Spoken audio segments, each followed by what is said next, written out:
السلام علیکم ورحمۃ اللہ وبرکاتہ۔ ایک حدیث ہے بخاری شریف کی، عن سہل بن سعد رضی اللہ تعالی عنہ قال اتت النبی صلی اللہ علیہ وسلم امرأة فقالت انها قد وهبت نفسها لله ولرسوله صلی اللہ علیہ وسلم فقال ما لي في النساء من حاجة فقال رجل زوجنيها فقال اعطها ثوبا قال لا اجد قال اعطها ولو خاتما من حديد فاعتل له فقال ما معك من القرآن قال كذا وكذا قال فقد زوجتكها بما معك من القرآن۔ صحیح البخاری حدیث نمبر 5029۔ حضرت سہل بن سعد رضی اللہ تعالی عنہ ایک راوی ہیں، وہ کہتے ہیں نبی کریم سرکار دو جہاں صلی اللہ علیہ وسلم کے پاس ایک عورت آئی اور کہنے لگی کہ میں اپنے آپ کو آپ کے لیے ہبہ کر رہی ہوں، یعنی میں آپ سے شادی کرنا چاہتی ہوں۔ آپ صلی اللہ علیہ وسلم خاموش تھے، پھر آپ نے یہ فرمایا کہ مجھے ضرورت نہیں ہے۔ ایک صحابی رسول وہاں موجود تھے، وہ کھڑے ہو گئے اور انہوں نے کہا کہ اللہ کے رسول پیارے نبی محمد مصطفیٰ صلی اللہ علیہ وسلم زوجنیہا، آپ کو ضرورت نہیں ہے تو ہماری شادی کرا دیجیے۔ آپ صلی اللہ علیہ وسلم نے ان کو کہا دینے کے لیے کچھ ہے؟ بخاری شریف کی روایت میں تو یہ ہے کہ انہوں نے کہا تھا اعطیہا ثوبا، کوئی کپڑا ہی دے دو۔ آپ صلی اللہ علیہ وسلم نے اس شخص سے کیا کہا؟ کپڑا ہی دے دو۔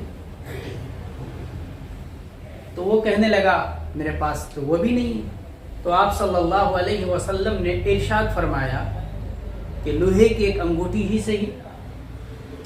وہ بہت پریشان ہوا چونکہ ان کے پاس وہ بھی نہیں تھا۔ اس کے بعد وہ بیٹھا ہوا ہے، انتظار میں ہے۔ آپ صلی اللہ علیہ وسلم نے فرمایا کہ قرآن کریم کی کچھ آیتیں یاد ہیں؟ وہ صحابی کہنے لگا کہ حضور قرآن کریم کی فلاں فلاں صورتیں اور آیتیں مجھے یاد ہے۔ تو آپ نے فرمایا کہ یہ آیتیں اور صورتیں اس کو یاد کرا دینا ہے، یہی کیا ہو گیا؟ مہر ہو گیا۔ یہ تو بخاری شریف کی حدیث ہے اور اس میں بہت زیادہ تفصیل نہیں ہے، مگر جو سنن نسائی الصغریٰ کی حدیث ہے، حدیث نمبر 3341 اس میں پوری تفصیل موجود ہے۔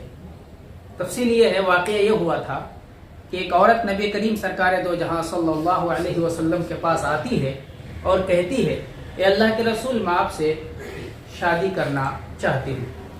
آپ صلی اللہ علیہ وسلم چپ ہیں۔ وہ عورت پھر کہتی ہے، آپ صلی اللہ علیہ وسلم جب جواب نہیں دے رہے ہیں تو ایک صحابی رسول کھڑے ہو جاتے ہیں، اے اللہ کے رسول پیارے نبی محمد مصطفیٰ صلی اللہ علیہ وسلم، آپ شادی نہیں کرنا چاہتے ہیں تو میری شادی کرا دیجیے، ہم کو ضرورت ہے۔ اس کے بعد آپ صلی اللہ علیہ وسلم اس صحابی رسول سے پوچھتے ہیں کہ دینے کے لیے کچھ ہے؟ دینے کے لیے کچھ ہے؟ اس صحابی رسول کہتے ہیں کہ میرے پاس کچھ بھی نہیں ہے۔ آپ صلی اللہ علیہ وسلم پوچھتے ہیں کہ دینا تو پڑے گا، اس لیے کچھ تلاش کرو، کچھ سوچو۔ وہ کہتے ہیں کہ حضور کچھ بھی نہیں ہے۔ آپ صلی اللہ علیہ وسلم کہتے ہیں کہ نہیں، گھر جاؤ دیکھو۔ وہ صحابہ رسول گھر جاتے ہیں، تلاش کرتے ہیں، کچھ بھی نہیں ملتا ہے۔ آپ صلی اللہ علیہ وسلم کہتے ہیں کہ لوہے کی انگوٹھی ہی صحیح مگر کچھ تو لاؤ۔ وہ صحابہ رسول کہتے ہیں کہ میرے پاس کچھ بھی نہیں ہے۔ پھر وہ ایک تہبند لے کے آتے ہیں۔ تہبند جس کو ہم لوگ لنگی بھی کہہ سکتے ہیں، وہ چادر کے طور پر بھی استعمال ہوتا تھا۔ آپ صلی اللہ علیہ وسلم کے پاس اپنا تہبند لے کر کے آتے اور کہتے ہیں کہ حضور یہ تہبند تو میں دوں گا لیکن آدھی دوں گا، مکمل نہیں دوں گا۔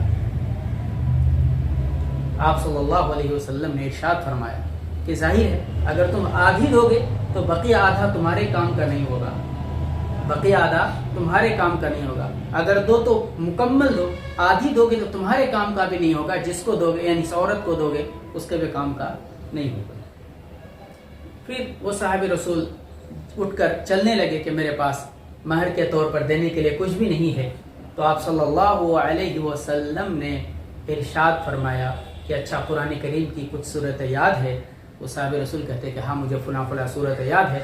آپ صلی اللہ علیہ وسلم نے ارشاد فرمایا کہ ان صورتوں کو مہر کے بدلے میں کیا کرا دینا ہے؟ یاد کرا دینا ہے۔ اس میں اس حدیث پاک میں اصل جو مجھے بتانا ہے یہ غور و فکر کا مقام ہے کہ آپ صلی اللہ علیہ وسلم نے اس عورت سے یہ نہیں کہا کہ دینے کے لیے کچھ ہے، اس عورت کے خاندان سے، اس عورت کے بھائی بہن سے، اس کے ماں باپ سے یہ نہیں کہا کہ دینے کے لیے کچھ ہے، بلکہ آپ صلی اللہ علیہ وسلم نے کس کو کہا؟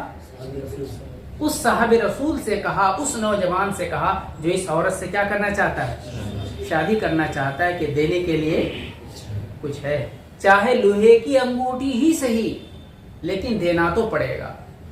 وہ نہیں تھا تو چلو کپڑا ہی صحیح، کپڑا ہی دے دو۔ اس سے ایک بات یہ سمجھ میں آتی ہے کہ مذہب اسلام نے شادی کے معاملے میں عورت کو ہر طرح کی پریشانی سے محفوظ رکھا ہے۔ مالی اعتبار سے اسلام نے کوئی ذمہ داری عورت پر نہیں ڈالی ہے۔ جب ایک عورت کی شادی ہو جاتی ہے تو ساری ذمہ داری کس کی ہے؟ ایک مرد کی ذمہ داری ہے، شوہر کی ذمہ داری ہے کہ وہ جائے اور اپنے کپڑے میں جو بھی اس کے پاس میسر ہے عورت کو لے کر کے آئے، بلکہ مہر دین دے کر کے آئے۔ مہر جو شریعت نے متعین کیا مرد پر وہ دے کر کے آئے۔ یہ مذہب اسلام نے ہمیں سمجھایا ہے۔ عورتوں پر کسی طرح کی کوئی ذمہ داری نہیں ڈالی ہے، عورتوں کے ماں باپ پر، ان کے بھائی پر کسی طرح کی کوئی ذمہ داری نہیں دی ہے۔ اس کا مطلب یہ ہے کہ جو کچھ بھی عورتوں کی طرف سے کیے جا رہے ہیں یا تو ان کی خوش دلی سے یا یہ ہے کہ مردوں کی جانب سے ان پر جو کچھ بھی بوجھ ہے یہ سراسر ظلم ہے، یہ سراسر کیا ہے؟ ناانصافی ہے۔ اب چاہے وہ بارات کی شکل میں ہو، چاہے وہ جہیز کی شکل میں ہو، یا چاہے وہ تلک کی شکل میں ہو، چاہے وہ موٹر سائیکل کی شکل میں ہو، چاہے وہ اسکارپیو، بڑی بڑی گاڑیاں، جو کچھ بھی، جو بھی ذمہ داریاں عورتوں پر، عورت کے ماں باپ پر، اس کے خاندان پر، اس کے سماج پر جو بھی ذمہ داریاں، جو بھی بوجھ ڈالا جاتا ہے، اس کا شریعت سے، اس کا اسلام سے کوئی تعلق نہیں ہے۔ یہ ساری ذمہ داری اسلام نے کس پر دی ہے؟ مرد پر، جو شادی کرنا چاہتا ہے اسی پر یہ ذمہ داری دی ہے کہ تم اس کو شادی کر کے لے کر کے آؤ تو اس کو مہر دے کر کے گھر پر لاؤ۔ بات سمجھ میں آ گئی ہے؟ تو اس حدیث پاک سے یہ سمجھ میں آتا ہے کہ جہیز کا اسلام میں کوئی تصور نہیں ہے، بلکہ جہیز مانگنا یہ ظلم ہے، یہ ناانصافی ہے۔ اسی لیے علماء کرام نے، تمام علماء کرام نے متفقہ طور پر جہیز کو رشوت کہا ہے، اور رشوت کے بارے میں نبی کریم سرکار دو جہاں صلی اللہ علیہ وسلم کا فرمان ہے، الراشی والمرتشی کلاہما فی النار، کہ رشوت دینے والا، رشوت لینے والا دونوں ہی کیا ہیں؟ جہنمی ہیں۔ دونوں ہی کیا ہیں؟ جہنمی ہیں۔ اسی لیے شادی بیاہ میں نمبر ایک تو یہ ہے کہ جہیز سے بچنا چاہیے، ہر حالت میں جہیز سے کیا ہونا چاہیے؟ بچنا چاہیے۔ نمبر 2، بارات سے کیا ہونا چاہیے؟ بچنا چاہیے۔ نمبر 3، صرف شادی بیاہ میں ولیمہ سنت ہے مرد کی جانب سے۔ اگر آپ کے اندر استطاعت ہے، طاقت ہے، تو شادی کرتے وقت ایک شوہر کیا کرے گا؟ ولیمہ کرے گا۔ ولیمہ کیا ہے؟ سنت ہے۔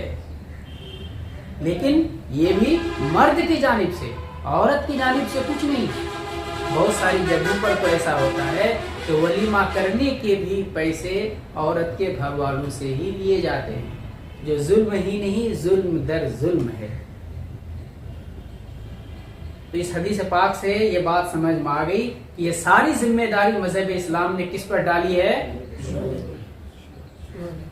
شوہر پر ڈالی ہے، مرد پر ڈالی ہے، عورت پر اسلام نے کوئی ذمہ داری نہیں ڈالی ہے۔ اللہ تعالی ہم سب کو سمجھ کی توفیق دے۔